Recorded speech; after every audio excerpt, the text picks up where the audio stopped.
चुनाव आयोग पर सवाल उठाते ही रहे हैं। मैं सम्मान कहना चाहता हूं कि इन सभी बुद्धिजीवियों की बुद्धि सुप्रीम कोर्ट तक आते आते खत्म हो जाती है। 39 से ज्यादा जो ये कुछ कर रहा है चुनाव आयोग, ये कुछ ज्यादा नहीं लग रहा आपको? सर मैं सम्मान कहना चाहता हूं साहिल जी, कम है। वक्त पर हो रहे हैं जबकि एसआईआर भी पूरा नहीं है। इसका मतलब आपकी जो वोटर लिस्ट बनी है वो वोटर लिस्ट भी कंप्लीट नहीं है। तो जब आपकी वोटर लिस्ट कंप्लीट है तो आप चुनाव क्यों करा रहे? कहता है ज्यूरिस्प्रूडेंस ये कहता है कि एक भी निर्दोष आदमी विक्टिमाइज नहीं होना चाहिए, भले ही 10 अपराधी छूट जाएंगे। तो हम सोचेंगे तब सुप्रीम कोर्ट की सुनवाई के वक्त में सोचेंगे कहा उन्होंने कि जब होगा तब सोचेंगे कब? सुप्रीम कोर्ट के गो हेड से चुनाव हो रहा है। ये सारा 550 बड़े ऑफिसर्स के तबादले, उसके बाद लेकिन शिवम त्यागी तो कह रहे हैं ना ये जो हो रहा है वो भी कम है, होना चाहिए, इससे ज्यादा होना चाहिए। बंगाल में होकर इस तरह की बातें करके भारतीय जनता पार्टी का झंडा लगा दिया होता या वोट डाल दिया होता तो परिवार में से कोई एक व्यक्ति चला गया होता, तब आपको समझ में आता है इसका वैल्यू क्या है। लोग माइग्रेट कर गए, उनके लिए कोई जवाब है? मुंह में दही जम गई है। मैं पूछ रहा हूं, जिस दिन आपको किसी को वोट देने के लिए घर से निकालकर पीटा जाएगा तभी बंगाल की बात समझ में आएगी क्या? लोकतंत्र का गला घोटने की कोशिश है और इसको जस्टिफाई करने की कोशिश की जा रही है। बंगाल को बदनाम करने का प्रयास नहीं किया जाना चाहिए। रविंद्रनाथ टैगोर थे, ईश्वर विद्यासागर थे। बंगाल में चार गुंडे अगर कोई गलत काम कर रहे हैं उनको बंगाल से मत जोड़िए। बंगाल को बदनाम मत करिए, बंगाल को बदनाम मत करिए, बंगाल को बदनाम मत करिए। बिल्कुल नहीं कर रहे हैं। और यही जय श्री राम दोस्तों, कैसे आप? आई होप सारे स्वस्थ होंगे और मस्त होंगे। तो एक बार फिर स्वागत है आपका मेरे चैनल पर। और आज के चैनल पर भी डिबेट काफी जबरदस्त और धमाकेदार होने वाली है। जी हाँ, डिबेट में थे आशुतोष और बीजेपी के तेज तर्रार नौजवान प्रवक्ता शिवम त्यागी। और डिबेट चल रही थी बिहार में जो एसआईआर हुआ है उसको लेकर, बिहार के चुनाव को लेकर। आप तो जानते हैं कि भाई वहां पर किस तरीके का माहौल है। आज वहां इलेक्शन भी है, जबरदस्त बंपर वोटिंग हुई है। इसी को लेकर भाई आशुतोष जो कांग्रेस का दलाल पत्रकारी कह सकते हैं आप उसे, एक नैरेटिव बना रहा भाई साहब कि इलेक्शन कमीशन ने ये कर दिया, ये कर दिया, इतने वोट कट गए, उनका क्या होगा क्या नहीं होगा। मतलब सारी फिक्र इसी को ही है। इलेक्शन कमीशन तो बेवकूफ है, सारा पढ़ा लिखा यही है। इसका जवाब भाई शिवम त्यागी ने ऐसी रगड़ाई करके दिया इसका कि पूछ मत। इसने उम्मीद भी नहीं की होगी कि नौजवान प्रवक्ता मुझे इस तरीके से धोएगा। बुरी तरीके से धोया भाई साहब शिवम त्यागी ने इसको। डिबेट को अंत तक देखना, बहुत ही खतरनाक और जबरदस्त होने वाली है। देखना किस तरीके से इस दरबारी कालूतोष को शिवम त्यागी ने धो के रख दिया। तो कमेंट जरूर लिखना और डिबेट पूरी देखना। तो शुरू करते हैं इस धमाकेदार डिबेट को। ये बात को शायद भूल रहे हैं, एक बड़ा मुद्दा जो प्रोफेसर रविकांत यहाँ पर लाने की कोशिश कर रहे हैं। साहिल जी, रविकांत जी ने कहा कि चुनाव आयोग पर पहली बार तो सवाल उठा नहीं है। इस देश के तमाम बुद्धिजीवी बिहार से लेकर और बंगाल तक चुनाव आयोग पर सवाल उठाते ही रहे हैं। मैं ससम्मान कहना चाहता हूं कि इन सभी बुद्धिजीवियों की बुद्धि सुप्रीम कोर्ट तक आते आते खत्म हो जाती है। 39 से ज्यादा पिटिशंस जो हैं इलेक्शन कमीशन के संबंध में और तमाम विषयों पर जो है कोर्ट में गई, आज तक एक भी नहीं टिपकाई। कहां चली जाती है बुद्धि भाई आपकी? अब आगे आता हूं। आपने कहा कि ये चुनाव निष्पक्ष कराने के चक्कर में जो ये कुछ कर रहा है चुनाव आयोग, ये कुछ ज्यादा नहीं लग रहा आपको? सर मैं ससम्मान कहना चाहता हूं साहिल जी, कम है। किसी के परिवार का एक बच्चा सिर्फ इसलिए मार दिया जाए कि उसने किसी विपक्षी पार्टी को वोट दिया, क्या आप उसका ऋण उतार पाएंगे जीवन भर? किसी बेटी का बलात्कार सिर्फ इसलिए हो जाए कि उसकी घर पर जो है भाजपा का झंडा है, क्या आप उसकी इज्जत वापस दे पाएंगे? जो 12 लोग 2019 में मरे और उसके बाद विधानसभा चुनाव में मरे, जो 10,000 लोग घर छोड़कर चले गए, क्या उनका घर वापस लौटा पाएंगे आप?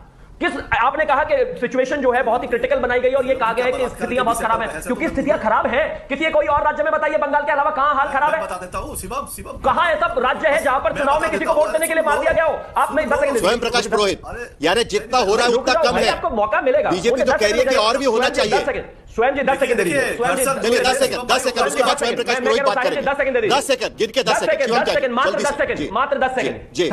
Thank you. हम छत्तीसगढ़ में हारे थे जब भूपेश बघेल की सरकार गिरी। क्या हमने वहां के कार्यकर्ताओं को मारा या पीटा? हम राजस्थान में जो है उनकी सरकार चल रही थी, हम जीते, क्या हमने मारा या पीटा? हम इसके अलावा जो है हर जगह चुनाव लड़ते हैं। दिल्ली में 27 साल बाद हम आए, क्या हमने किसी को मारा पीटा? हरियाणा में हम रिपीट किए, क्या हमने किसी को मारा पीटा? त्रिपुरा में हम पहली बार आए, क्या हमने किसी को मारा पीटा? ओडिशा में हम पहली बार आए, बंगाल का इतिहास। प्रधानमंत्री के नेतृत्व स्वयं में प्रकाश पुरोहित, नहीं, जनता तक आप इसका जवाब देने से पहले आशुतोष, तृणमूल कांग्रेस आरोप लगाती है कि भारतीय जनता पार्टी केंद्रीय एजेंसीज का उपयोग इस तरीके से कर रही है। दूसरी तरफ तृणमूल कांग्रेस और कांग्रेस की तरफ से आरोप लगाया जाता है कि भारतीय जनता पार्टी पर, बीजेपी आरोप लगाती है कि पूरी स्टेट मशीनरी को इसी तरीके से इस्तेमाल किया जा रहा है। क्या हम कह सकते हैं कि बंगाल का चुनाव अलग है? चुनाव आयोग ने जिस तरीके से जो नियमावली बनाई है, जो अलग अलग पैरामीटर्स डाले हुए हैं, नियम बनाए हुए हैं, वो पहली बार मैं देख रहा हूं। नहीं, बट साहिल, पश्चिम बंगाल के चुनाव एक ऐसे वक्त पर हो रहे हैं जबकि एसआईआर भी पूरा नहीं है। इसका मतलब आपकी जो वोटर लिस्ट बनी है वो वोटर लिस्ट भी कंप्लीट नहीं है। तो जब आपकी वोटर लिस्ट कंप्लीट नहीं तो आप चुनाव क्यों करा रहे हैं? और आपको जब मन करता था पहले चुनाव आयोग जो है वो अपने नियम बदल देता है। ये बात मैं नहीं कह रहा हूं, ये बात सुप्रीम कोर्ट ने टिप्पणी की है। सुप्रीम कोर्ट ने सुप्रीम कोर्ट उसको रोक भी नहीं रहा है ना आशुतोष, वो रोक भी नहीं रहा है। सुप्रीम कोर्ट ने पहले कहा कि जो वोटर लिस्ट हुई है उसी पर होगा, जिनका वोटर में नाम नहीं है वो नहीं होगा। फिर अचानक बदल गए और कहा कि आप दोबारा सप्लीमेंट्री लिस्ट निकालिएगा। 136 लोगों की सप्लीमेंट्री लिस्ट निकाली गई है कल के लिए। सुप्रीम कोर्ट ने तो रोका नहीं है ना चुनाव आयोग को। ये अगर लोकतंत्र की, डेमोक्रेसी की मौकरी नहीं है तो क्या है? हमारा संविधान ये कहता है, ज्यूरिस्प्रूडेंस ये कहता है कि एक भी निर्दोष आदमी विक्टिमाइज नहीं होना चाहिए, भले ही 10 अपराधी छूट जाए। और यहां पर एक भी वोटर नहीं छूटना चाहिए। सुप्रीम कोर्ट ने खुद टिप्पणी किया 10 तारीख को कि आपने 2002 का नियम बनाया कि 2002 के वोटर लिस्ट में अगर किसी का नाम है तो उसको किसी तरीके के डॉक्यूमेंट देने की जरूरत नहीं है। ये सुप्रीम कोर्ट के जस्टिस जयमाला बागची साफ तौर पर कह रहे हैं, और आपने अपने ही नियम में इंप्रोवाइज कर दिया। तो सवाल इस बात को लेकर यह कि जो 27 लाख वोटर हैं, जिसके बारे में सुप्रीम कोर्ट ने यहां तक कंसेशन दिया कि आप 21 तारीख तक भी अगर आप अपडेट कर देते हैं तो ठीक है, वहां तो जो ट्राइब्यूनल है वही नहीं बन पाया, कितने लोगों को करेगा? तो मुझे यह बता दीजिए कि नहीं तो दोषी कौन है?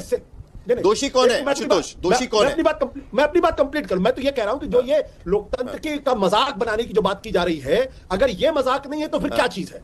कि जब वोटर लिस्ट कंप्लीट नहीं है, 27 लाख वोटरों के नाम आपने डाउटफुल कैटेगरी में डाल दिए हैं, और पूर्व मुख्य चुनाव आयुक्त ओपी रावत ने साफ तौर पे कहा है कि अगर किसी कॉन्स्टिट्यूएंसी में मान लीजिए कि 7,000 से कैंडिडेट जीता है और वहां वोटर लिस्ट में से जो नाम डिलीट किए वो 10 लाख के आसपास है, जो अभी कंसिडरेशन में है, तो फिर वहां पर क्या होगा? ये बात तो सुप्रीम कोर्ट ने कहा ना, अगर वैसी स्थिति होगी तो हम सोचेंगे तब।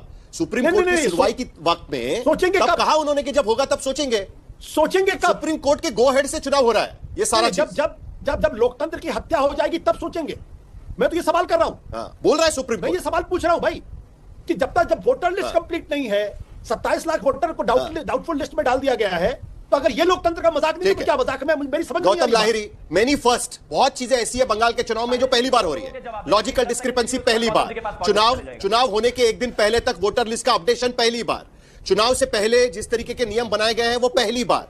क्या ये सारी पहली बार चीजें जरूरत है चुनाव में, बंगाल के चुनाव में?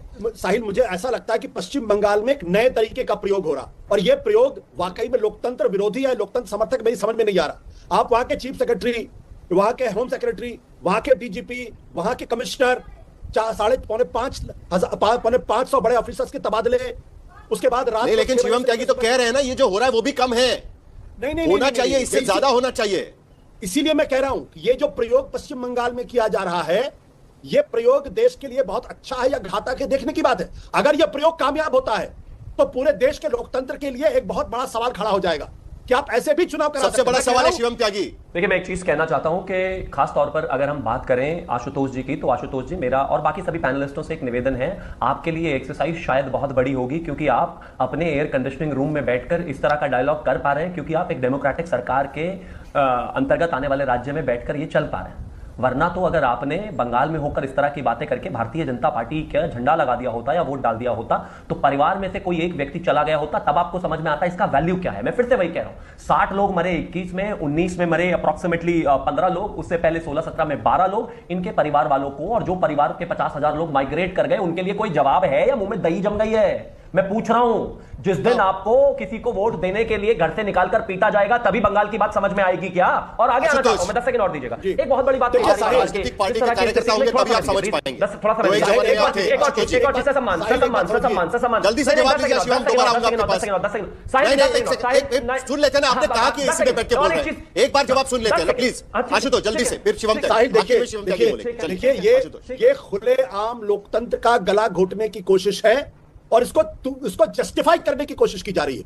बंगाल को बदनाम करने का प्रयास नहीं किया जाना चाहिए। बंगाल विवेकानंद की धरती है, बंगाल महर्षि अरविंदो की धरती है, बंगाल रविन्द्रनाथ टैगोर की धरती है, बंकिम चंद्र की धरती है। राजनीति करते करते कहीं राज्य बदनाम ना हो जाए। 30 सेकंड है, 30 सेकंड आखिरी। Thank you. राज्य बिल्कुल बदनाम नहीं हो सकता। 10 सेकंड।